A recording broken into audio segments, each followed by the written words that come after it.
Hola a todos, mi nombre es Fernando Castellanos, estudiante de posgrado de la Universidad Cooperativa de Colombia en la sede de Bogotá. Y el día de hoy quiero presentar este corto video acerca de la educación virtual. Pertenezco a la Facultad de Educación y a la especialización en docencia universitaria. Y este trabajo es presentado a la tutora Magíster Claudia Isabel Piraván Rodríguez en la asignatura de Educación Virtual. Hoy, 28 de octubre de 2018, les doy la bienvenida y les agradezco por tomarse un tiempo para ver este video. Para iniciar, vamos a tomar algunos conceptos claros en este tema como son educación virtual y educación a distancia. Educación a distancia, según Víctor Guedes, es una modalidad mediante la cual se transfieren informaciones cognitivas y mensajes formativos a través de vías que no requieren contigüidad presencial en recintos determinados. Desde mi experiencia y desde mis años tempranos, he podido ver cómo a través de revistas, de periódicos, de televisión, incluso de la radio, promocionaban el bachillerato, promocionaban cursos de electricidad, de electrónica, cursos de pintura, y siempre los domingos para mí era muy familiar ver los anuncios de formación y de educación al respaldo del periódico. Esta forma, y conozco personalmente algunos casos en los cuales algunas personas pudieron aprender disciplinas como la electricidad, como la electrónica, de forma eh, por este tipo de educación a distancia. Esta educación a distancia, para mí, dentro de mi concepto, creo que es el origen de la formación virtual, los inicios de la formación virtual, dado que empezó a presentarse cuando no existía la Internet. Y siendo así, recurrían al correo postal, a las llamadas telefónicas, incluso a acercarse a ciertas ciudades capitales para poder, a través de ciertos centros de estudio, tomar algunas evidencias, evaluaciones y demás de, como lo decía previamente, bachillerato y cursos de alguna especialidad. Esta educación a distancia siempre ha conservado esa característica de querer romper con esos espacios físicos que existen dentro de la educación tradicional. Ya hablando de la educación virtual como tal, se manifiesta partiendo de la educación a distancia y tomando como base las tecnologías de la información o tecnologías multimedia en primera instancia, y posteriormente, ya con un acceso completo a Internet como tenemos hoy día, integrar recursos que pueden diferenciar modalidades de comunicación síncrona y asíncrona, que ya lo veremos en algunos momentos.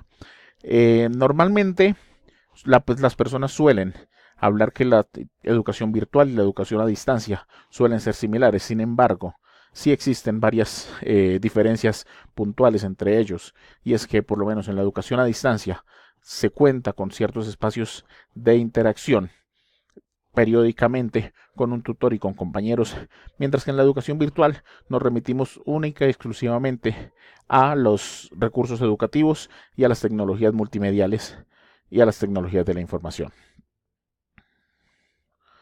Dentro de los porqués de la educación virtual, del por qué sí y del por qué recurrir a la educación virtual, hablamos principalmente que es esta la que rompe totalmente cualquier tipo de barrera geográfica que en momentos anteriores no nos permitían desarrollar ciertos tipos de estudios o de aprendizajes.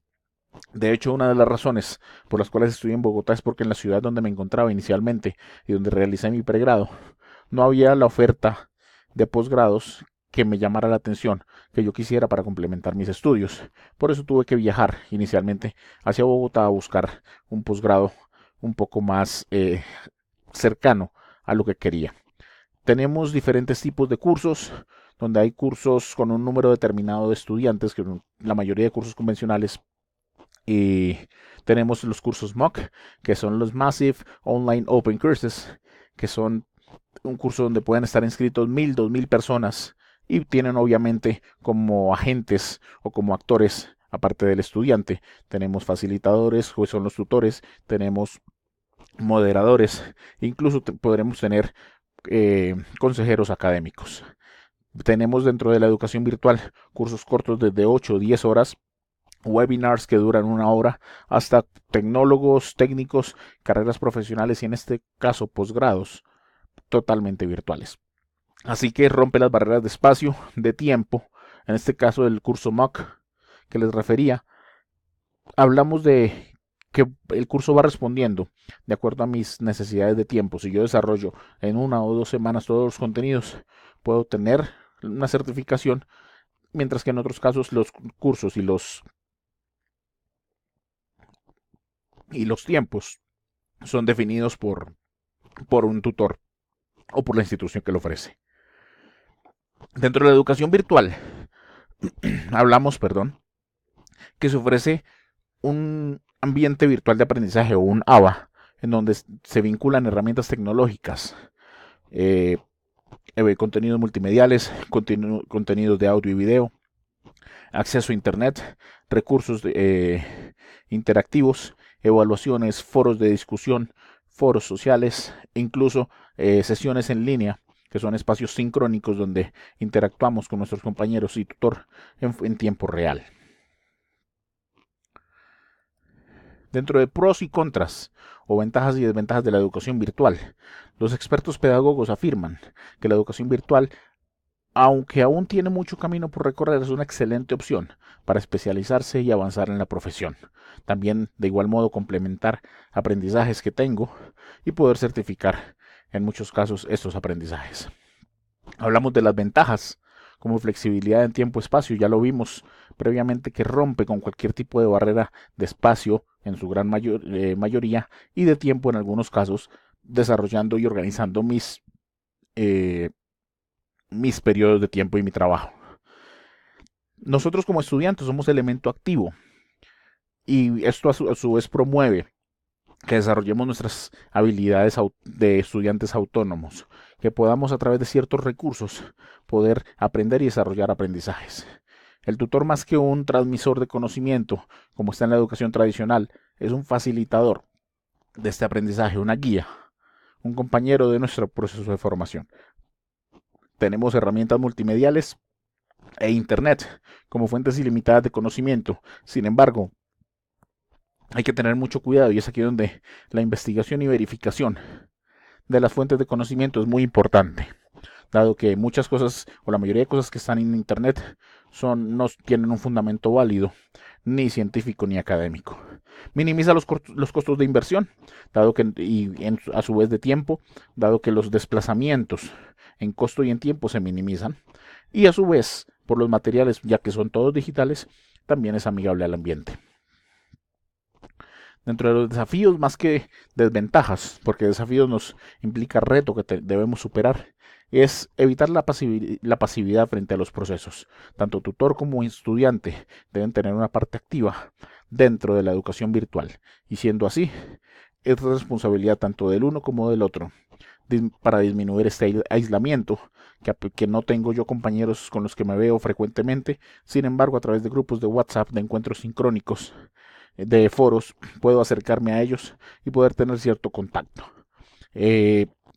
A pesar de que la virtualidad refiere cierta autonomía, he podido comprobar que la inversión de tiempo y esfuerzo es mucho mayor. Al igual que uno de los problemas que se puede presentar es el uso de la tecnología, dado que sí requiere cierto conocimiento básico para poder estudiar virtualmente. Si no se presentan ese tipo de casos, si no se superan este tipo de inconvenientes previos, esto puede generar frustración, que a su vez, a fin de cuentas, si no va de acuerdo con mis estilos de aprendizaje, si de repente yo doy a entender una cosa o mi tutor da a entender una cosa que no es realmente clara, puede generar deserción. Hablando de las características de la formación virtual, ya lo hemos dicho en varias ocasiones, desaparecen las barreras espaciotemporales, y sin embargo, siendo así, es una formación flexible, dado que tenemos diferentes recursos, y estos conllevan a métodos de enseñanza, y estos recursos empleados facilitan que podamos adaptarnos a las características y a las necesidades de nosotros como estudiantes. Nosotros como centro de ese proceso de enseñanza-aprendizaje somos actores activos de este proceso. Nuestro tutor, como en estos casos que hemos visto, juega un papel importantísimo, dado que es quien nos transmite los conocimientos. Y una de las ventajas también grandísimas es que se pueden actualizar los contenidos una tras otra vez. En algunos casos de los posgrados o de los pregrados tenemos que hay contenidos muy antiguos que siguen utilizando una y otra vez. y tenemos comunicación constante con todos los participantes gracias a las herramientas que se adhieren a las plataformas virtuales de forma muy sencilla. Finalmente, pues quiero agradecerles por el tiempo que se han tomado. Como última medida, nos pedían comentar un caso concreto sobre educación a distancia y educación virtual. Y quiero hacer ese paralelo frente a dos posgrados, este que estoy cursando en docencia universitaria totalmente virtual y uno que cursé previamente en multimedia para la docencia.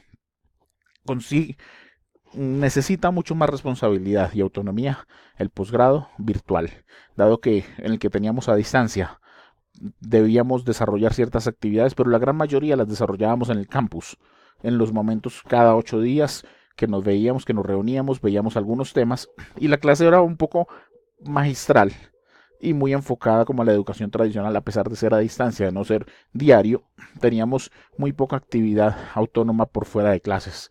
Sin embargo, en este momento, con este posgrado en educación virtual, he tenido yo como persona que trascender un poco mis límites de responsabilidad, de organización en tiempos, de autonomía como aprendiz y a su vez poder crecer como persona, como estudiante y como profesional.